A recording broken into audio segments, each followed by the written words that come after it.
The Prime Minister's resigned, his replacement can't be confirmed, and the opposition is boycotting Parliament. Georgia's political crisis deepens as police and protesters clash in the capital. Some demonstrators want new elections, but would that be enough to end the unrest? I'm Andrea Sankey, and today's newsmaker is the political crisis in Georgia.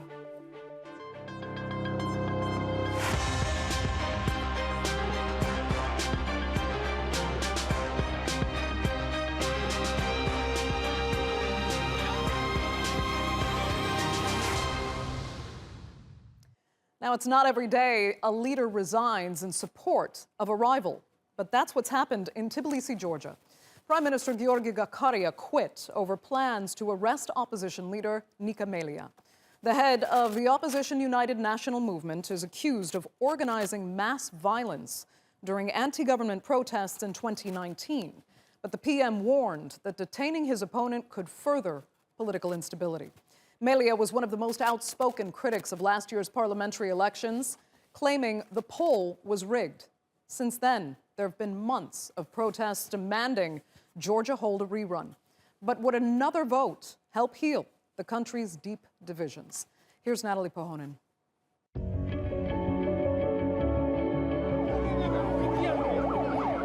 Chaos outside Georgia's parliament. This nation of about 4 million people is in the midst of a political crisis. It's been unfolding for months, and it's just cost the country a prime minister. The man who was in that role, Giorgi Gakharia, has resigned in protest over a court ruling to detain opposition leader Nika Melia. My absolutely unshakable position is that it's unacceptable to enforce a measure, even a lawful one, against one particular person if that poses a risk to the health and lives of our citizens or creates the possibility of a political escalation in the country. For now, there's been a stay on the detention of Melia for his alleged involvement in protests in 2019. But Gakharia's resignation has reignited the opposition's calls for fresh polls. We demand a meeting of united opposition with the participation of our partner ambassadors, with the representatives of the regime, about only one issue: snap elections. Those calls began in the aftermath of last year's parliamentary elections. The ruling party, Georgian Dream, claimed victory with 48% of the vote. But local election observers said there were irregularities. Opposition parties allege the vote was rigged, and their supporters have held several demonstrations calling for snap elections. The political legitimacy of Georgian Dream has also come into question because the opposition has boycotted Parliament. This fresh uncertainty has left many Georgians feeling frustrated with both their government and the democratic process. Gakharia is smart. He found a moment to escape this swamp. The rest of the government is a bulk of idiots thinking of money only. It is obscure to me what the government is doing about the country's priority, which is European and Euro-Atlantic integration. Nobody reports to the people to say what has been done. Then we see the disappointment of the opposition. It makes people anxious that maybe something is going wrong. Corruption is flourishing, and one doesn't know which party or politician to trust. Most young people do not trust politicians in Georgia. Some of that mistrust erupted to the surface in 2019, when thousands of people joined in mass protests, and some demonstrators attempted to storm the parliament after a Russian lawmaker addressed Georgia's parliament from the speaker's seat. Many here are opposed to Russian involvement in politics, particularly after Moscow went to war with Georgia in 2008. The protests led to promises of electoral reform, but after the 2020 elections, many voters have been left dismayed. So what will it take to restore their faith in politics? Natalie Pohonen, The Newsmakers. Let's cross now to our panel in Tbilisi. Tengiz Pkhaladze was the foreign affairs advisor to former Georgian President Giorgi Badridze. Nika Melia is the executive director of the Georgian chapter of Transparency International, a global anti-corruption organization. And completing our panel is Giorgi Badridze, a senior fellow at the Georgian Foundation for Strategic and International Studies. Thanks all so much for joining us. It is not encouraging, I must say, to hear Georgians refer to the government now as a swamp, you know, with increasing levels of corruption. And it makes some wonder exactly how calling another election would resolve anything. So, Giorgi Badridze, I'll ask you first. Is an election what the people want, and would it help restabilize Georgian politics? Thank you for having me. I'm very sorry that Georgia has come back to the international headlines for all the wrong reasons. And I partially agree with you that the election would not resolve everything. But I'm afraid without election, we are in the dead end. And we are risking a further destabilizing situation instead of tackling real issues such as pandemic, and instead of moving forward and faster toward Europe and NATO. We are now engaged in fighting, and this is simply something that my country can't afford. Right. You know, Eka, it's sad to hear that Georgia is in the headlines for all the wrong reasons, because the country had been making consistent progress in so many international ratings, you know, from economic indicators to gauging democracy and corruption. You'll know this better than anybody at Transparency International. I know the Economist Intelligence Unit actually just dropped Georgia's rating from 89 to 91 on its democracy index. How concerned are you that Georgia is actually falling backwards on so much of the progress it's made because of this political instability and infighting? Yes, we are very sorry about this. And for many years, Georgia was front runner in the region, and we were well known for our very effective anti-corruption reforms. And we were ready to share our experience with other countries when it comes to the fighting effectively the corruption and the building the independent institutions. But unfortunately, we are going to the wrong direction now. And this is because, unfortunately, we have this increasing trend of state capture in our country. And now we see that all the institutions are captured by one party only, and all the institutions, the independent institutions, are serving one political party and the person behind this party, Bidzina Ivanishvili. You probably know this. He is the founder of the ruling party, and he made the fortune in Russia years ago. So this is very sad for our country. And yes, I mean, solution lies in reforming the institutions, in making particular steps forward the democratic reforms, building the checks and balances system. But we don't see this. You know, we had today the candidate for the prime minister addressing the parliament, and he did not talk about his plans, about the reforms. He mostly talked about the opposition and how they will punish the opposition, and this is not the right approach. Okay, Tengiz Pkhaladze, I mean, is it fair, do you think, to conclude that Bidzina Ivanishvili, the former prime minister that many suspect is still really calling the shots from behind the scenes, especially in his Georgian Dream Party, that he is responsible for the divisions and the instability we're seeing today? Well, first of all, I would say that, of course, he is a player, and he is one of the most important players in Georgia's political stage. When it comes to the responsibility, I would say that Georgia's crisis is deeper when it could seen for the first glance, because the main problem is the extremely polarization of our society and unwillingness to our politicians to cooperate with distinct people, with opposition and others. And understanding that national priority could be above all kind of partial interest, this is the most important issue we and our politicians should realize. And this is, of course, responsibility of all politicians. Okay. Giorgi, let me address this to you. I mean, I think one reason the political crisis is so confusing, particularly for foreign observers, is because it's hard to understand where the ideological divide, if there is one, actually lies between the ruling party and the opposition. How do they differ in effectively what they want for the country?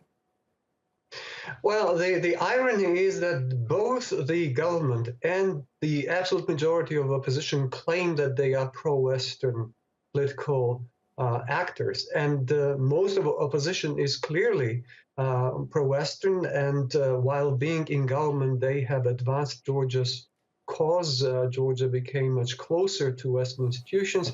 They made their own mistakes, and they are not completely innocent in terms of some faults within the political system, including the electoral system, which they now criticize. However, the real problem is, I believe, and I'll be more blunt in this, Bidzina Ivanishvili and his grip on state institutions. He controls everyone and everything, it appears.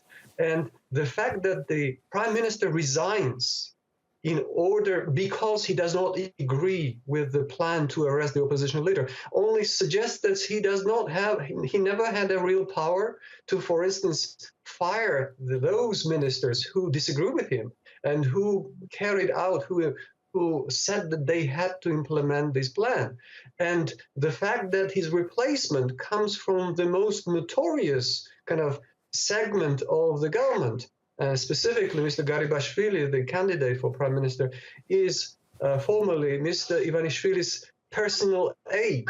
I mean, this speaks volumes, and he already had his stint as prime minister, and not very successful one. He had to be fired by Mr. Ivanishvili, and now his return suggests that the only criterion according to which Ivanishvili basically trusts power to someone is personal loyalty. Mr. Garibashvili is the most loyal among all other politicians within the Georgian dream. Any other politician within this group would be better than him. And this to me indicates that Mr. Ivanishvili still pulls the strings. Okay. Eka Gigauri, I imagine you agree with most of what you just heard there, but let me just put this question straight to you. Who wins from the prime minister's resignation here? We actually expected that it will decrease the tension until we get the news about who will be the next prime minister. And now I don't think that we can expect something positive from the new candidate and the new prime minister, because for many years he was known as a very aggressive person towards the opposition and the NGO community as well, using the kind of Russian narrative that all the NGOs are the foreign agents. And he was the first person who was using this narrative, these messages. So that's why I personally do not expect positive steps from him. And he has already announced how he's going to punish the opposition. So, Eka, what's the end game, in your opinion?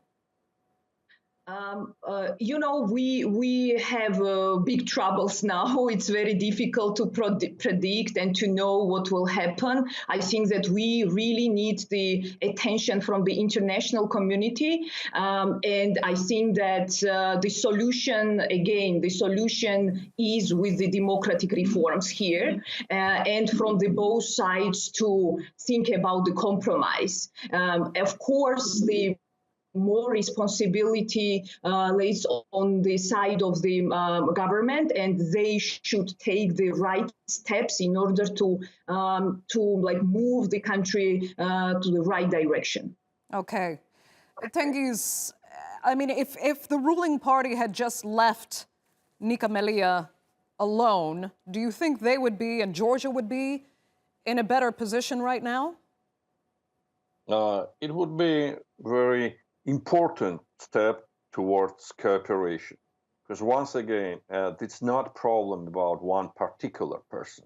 It's not just one case. The problem is polarization and radicalization. So it will be a significant step towards cooperation. And what we need government and opposition sitting good together, discussing Georgia's national security agenda, Georgia's national security priorities, European and Euro-Atlantic integration agenda, cooperation, regional progress, regional projects. This is what exactly Georgian population and Georgian people need.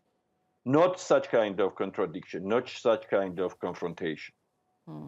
Giorgi, help us understand, if you can, what external elements, if any, are at play. I mean, many outsiders, again, see Georgia as a sort of proxy power play right now. Russia doesn't want to lose its influence, but the United States, of course, would like to see Georgia become a member of the EU. Are those issues really at play right now in domestic politics and the crisis we're seeing at present? Or is that just a manufacturing from outside observers because that's what appeals and makes sense to someone looking in? Frankly, I wouldn't say that Georgia has seen much involvement from our Western partners and the United States in particular in recent years. And traditionally, their role was limited by supporting Georgia's democratic reforms, and they were never shy at criticizing when something was wrong with it. And this was the position of partners. We never have been a subject of purely geopolitical rivalry. Russia has its interest, and Russia has indicated it very clearly that it is interested in preventing Georgia from emerging as a stable democratic country, let alone its integration into the Western structures. And in doing so, Russia has always been supporting any political forces that were ready to, unfortunately, contribute to Georgia's instability. And this is what we're seeing today. Tengiz already mentioned that we are now, and Nika, that we are now seeing Georgian government very often coming up with the exact same rhetoric as Russian government uses towards its opponents. And this is the first time in our history. Georgia has been a country in which there was a consensus among all political forces that regardless of the methods, but Georgia was going to return to the European family, to emerge as a European democracy and to join NATO. And now we're seeing something that resembles not anything that we have done, but something is more familiar picture that we can see in Russia. What's lacking today is a clear and more specific messages coming from the West. We just had a representative of the Lithuanian parliament, and sadly, his suggestions and his recommendations were dismissed by the ruling party as if Lithuania would not be a perfect example and path for Georgia to follow. We started from the same position, and today Lithuania is under the NATO security umbrella. It's part of Europe, and it's a wealthy, progressive country. Okay, Giorgi Badridze, I'm going to have to give you the last word, unfortunately. I'd like to thank all three of our panelists so much for joining us on the Newsmakers. Unfortunately, that's all the time we have. Thank you so much.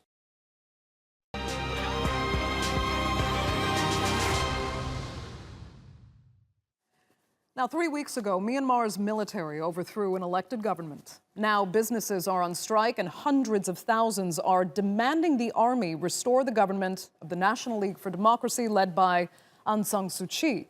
Will the mass movement force the military to back down, or will the generals double down? In a moment, I will pose those questions to Human Rights Watch Deputy Director for Asia. But first, let's take a look at some of the most striking images from the latest demonstrations.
Joining me now from Bangkok is Phil Robertson, Deputy Director of the Asia Division for Human Rights Watch. Phil, thanks so much for being with us. These images are nothing short of impressive, but could this level of disobedience finally actually prove to be the game changer here? Well, we think that as long as there are this many people protesting on the streets, it would be very difficult for the military to crack down violently as they have in the past. And I think that it's ultimately up to the international community to use this time now to really intervene and try to persuade the generals to let go their grip on power and return the country to a democratic path.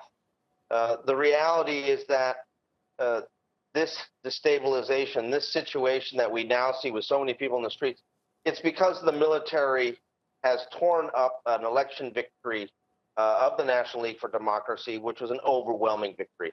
And people are just not prepared to go back to the years of military rule that they experienced in the past, all the deprivation, all the rights abuses, all the problems. They're just not prepared to do that.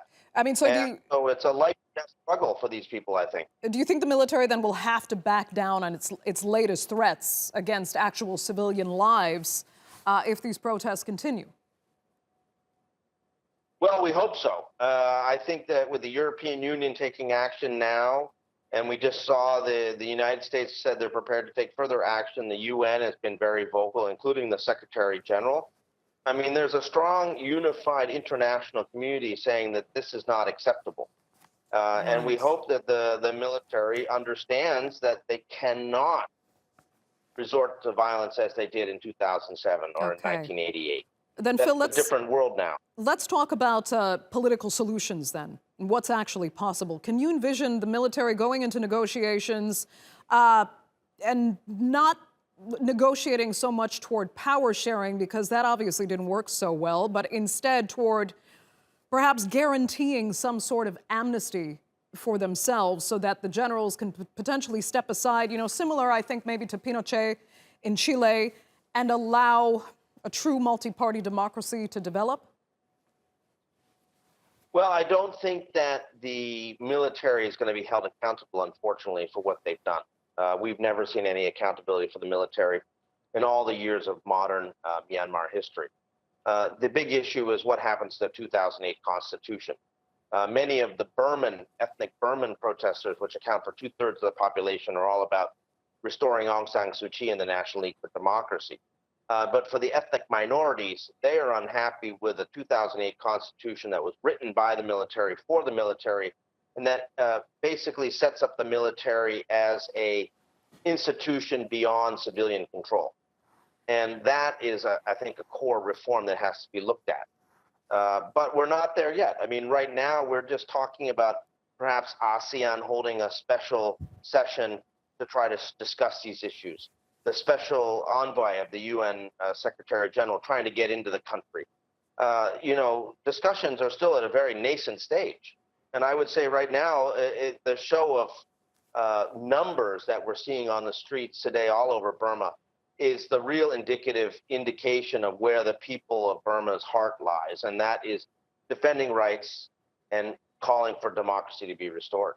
Okay, I mean, because now we're seeing, you know, Indonesia demanding that the military actually schedule new elections.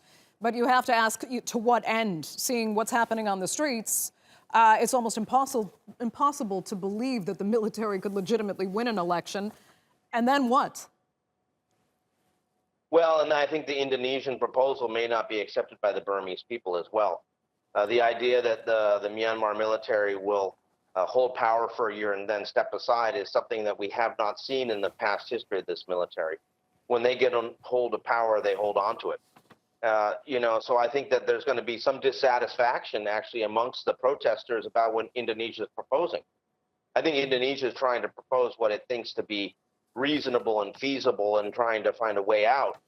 But I think that the people themselves out there on the streets believe that, in fact, there's nothing but a step back by the military that would satisfy them. Right. Phil Robertson, we'll have to wrap it there. Thank you so much, as always, for being with us on the Newsmakers. We appreciate it.